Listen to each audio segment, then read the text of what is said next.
you hear me?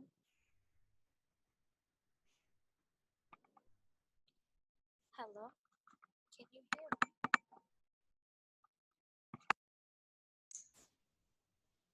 I think we can, but your voice is not clear.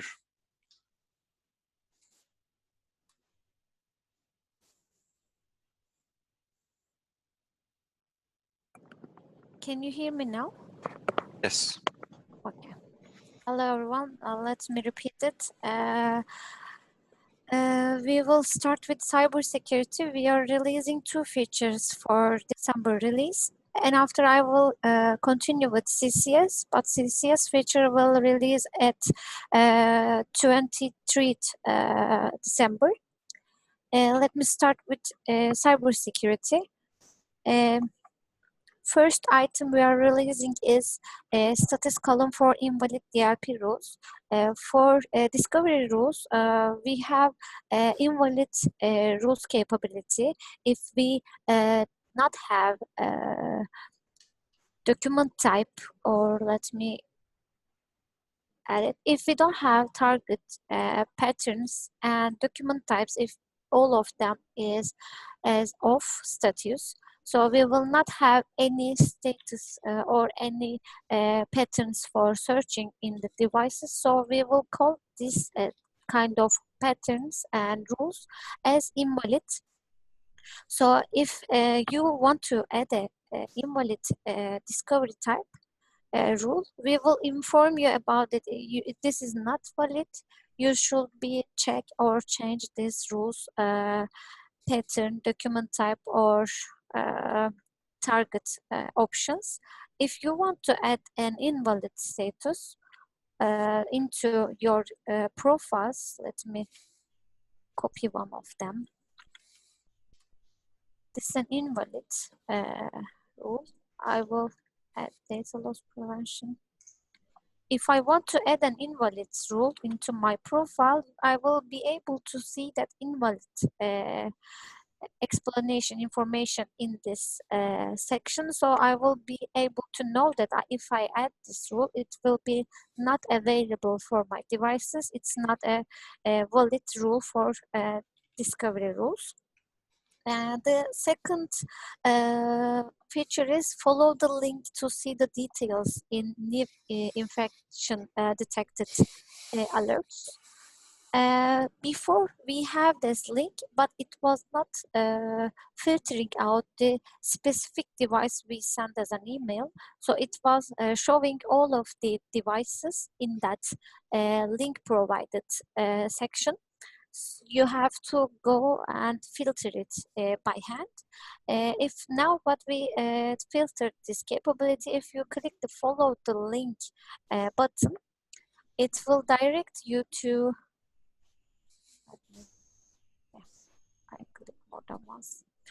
If I click to follow up link, and I can see that this device name is filtered by default.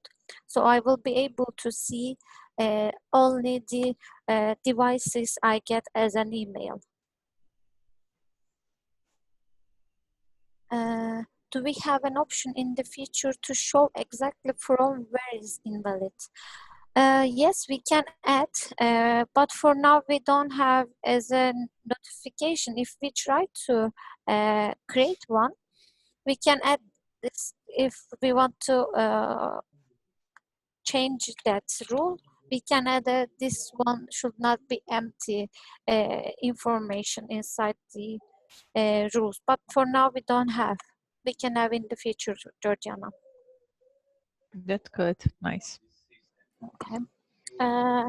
This is for the cybersecurity part. We have only these capabilities coming for cybersecurity side. And I want to show the CCS part also, but it will not be in this sprint scope. Let me find the, yeah. I will show in the release requirement page. It's not release, it's a requirement page. We have a mock-up for this. This duration of inactive virtual desktop session before its automatic pause option will be available for CCS, as we talked in the mail groups. Its default will be 10 minutes, not 5 minutes, as we agreed with a customer. This option will be on December 23rd. Yes. And this is all from my side. Can you share the mock-up with us, Zeynep?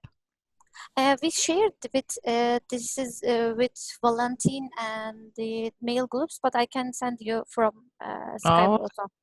We thank you. informed the customer, Valentin sent, and we get an approval for this mockup. Nice. Thank you. You're welcome.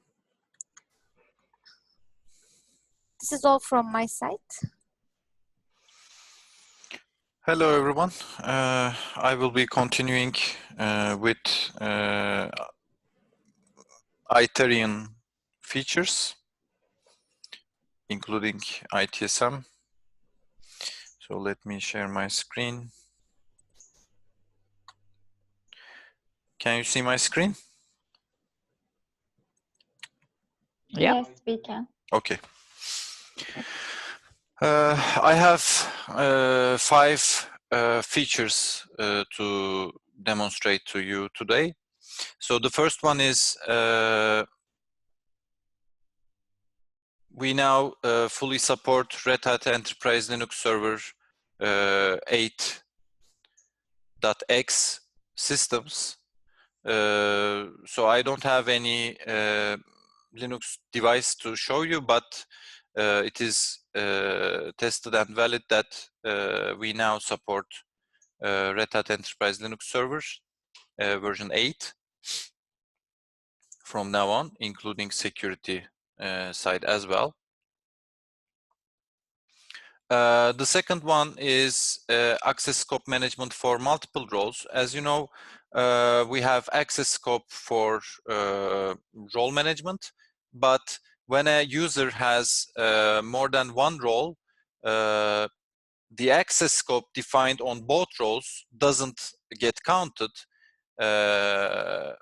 In fact, only the intersection of those access scope permissions get counted, so that the user cannot have both roles access scope. So we changed that, and from now on, the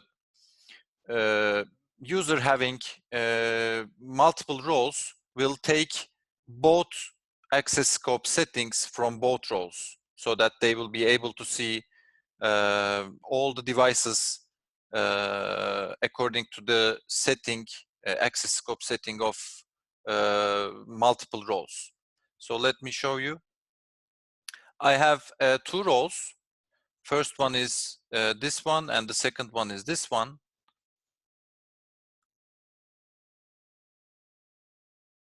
So on access scope side, this role has only one customer, including all the groups of that customer, and all of the other customers are turned off. And the second role has multiple customers enabled. It has 4 customers enabled as access scope. So previously, the user, since there is no intersection between those roles, the user didn't have any access actually. So from now on, we take the unification of the access scopes for each role, and thus the user will be able to see all the devices inside both customers. So let me show you the user which has both roles.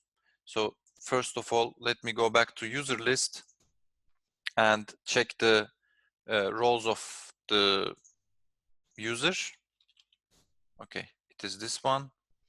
So as you can see, this user already have those 2 roles, And as you can see, this company is coming from the first role, and those 4 companies are coming from the other role. So let's go back and, for example, let's turn off a customer on the second role.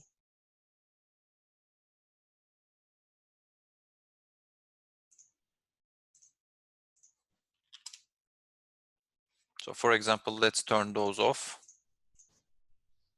and click Save.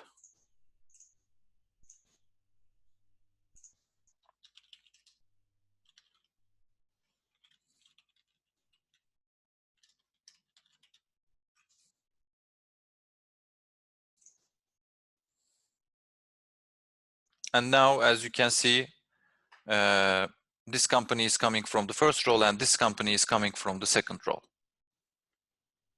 What about the role permission? What if I have in one role some permission and in the second role less permission? There is no change on that. So only access scope is unified. Only access scope, and the permissions, or what kind of permission? We give all? What Or, do you mean? so now if they are, mean that they get the minimum permission from the first role or for the second role? No, it depends. It's still the minimum permission on role permission side. So this feature is only about the access scope. Okay, got it. Yeah. Well, we'll get soon the role covering the role permission too. Well, it can be taken, but there is no such request as I know.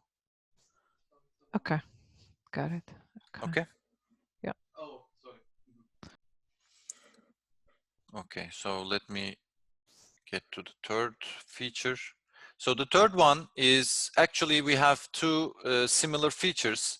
So the third and the fourth one is including the profiles applied on endpoints on device list export, and also the group information on device list export is also shown. So let's get a export.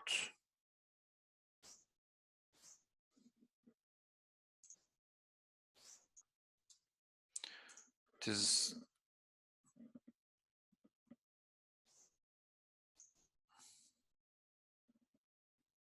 okay. So it's complete.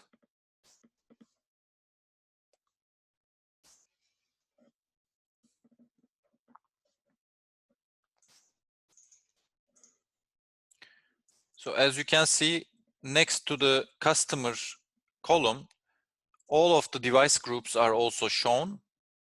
And if a device has more than one group, it's separated by this character. So multiple groups are shown as like this. And also the same applies to security profiles. And at the end of the report. So here you will be able to see all the profiles that are applied to the endpoints. And it's again the same. If multiple profiles are applied, then it will be separated with this character.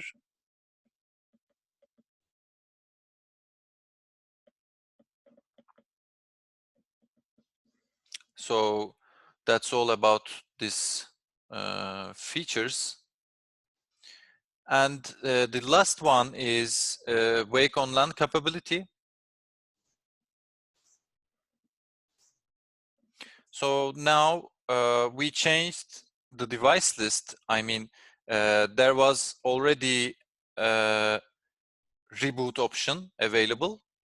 We changed this into power options, and we added 2 new capabilities. One is the shutdown option, and the other one is wake option. So it takes some time to both shut down and wake, and it needs some pre-configurations to use wake on LAN capability on the endpoints. I will also show you what are those preconditions.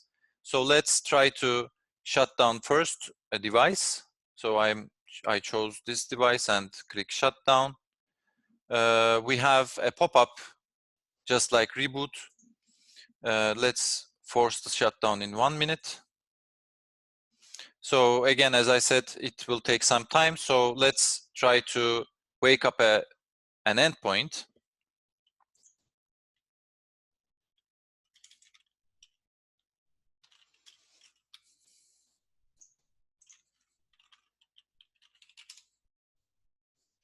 So as you can see, this is offline. As I said, there are some preconditions for wake on LAN to work. The device has to support wake on LAN, and it should be enabled from BIOS interface on the target device. And also the operating system has to be configured properly to receive the wake command. And also at least one device should be online within the same network with the device that we want to wake up. And also router, the network router has to be configured properly to able to pass the magic packets that are sent to be able to wake up a computer. So let's wake and let's wait for some time. In the meantime, let's check if our device is turned off. And as you can see, the device is already turned off. So let's wake this up as well. So we support this on all three, Windows, Mac OS X, and Linux? No, only Windows. Windows, okay. And the other machine that needs to be in the same network needs to be a Windows one, or it can be anything else? I think it needs to be Windows, yes.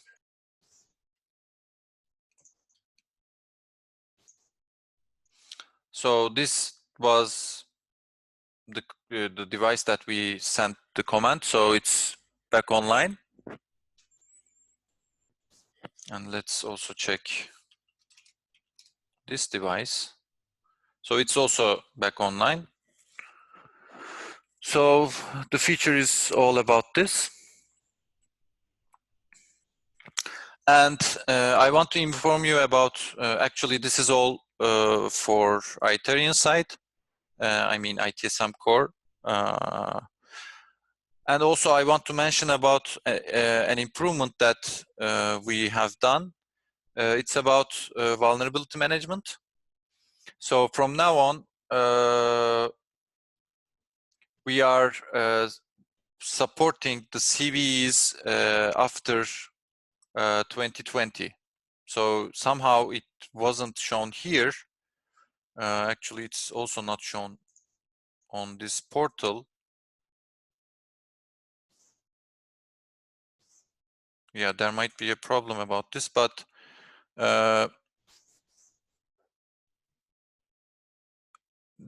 CVEs for 2020 will be also available in vulnerability management section. And that's all for my side. But before that, I want to mention about something. So as you know, we were planning to release macOS 11 support as well, but due to the complications that we faced, we won't be able to deliver it on December, but we are now trying to at least release it with agent support at the end of this year. So there will be a hotfix for it, and we will be able to support macOS 11 devices. But for security side, unfortunately, there needs to be a lot of change due to the major change, I mean huge change on macOS, new operating system. So I think we need to have some additional time to be able to complete that. So that's all for my side. Now Gizem will continue with reporting. Thank you, Ilgaz. Hello, everyone. I will continue with the reporting part. I can share my screen.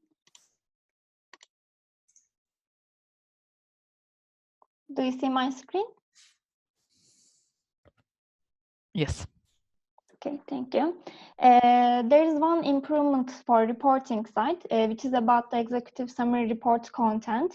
As you know, we are currently use this version about these reports, and this one also is the new version of executive summary report. As you can see, we have a new design for this report, and also we want to separate two different parts to be more understandable data. First one is the latest client health part. It includes summary health and device analytics part. Summary health is show the some percentages of performance, antivirus, and patch compliance, and also you can see the count of the managed devices. And device analytics includes some graphs about managed devices again. And second part is the utilization part. Under the utilization part, we can see the recent read history data. We can check server drive utilizations, top 5 at risk, and workstation drive utilization, and page compliance data also. And reports ends with the report legends. You can find the all meaning about the colors for all parts. We believe that this new report makes your data more understandable. And we have only this improvement for reporting sites. That's all from the reporting. So, and I believe that's all for December release. Thanks for joining us today. And also we will send recording about this session. Thank you so much. Thank you, everyone. Thank you. Bye-bye. Thank you very much. Thank you.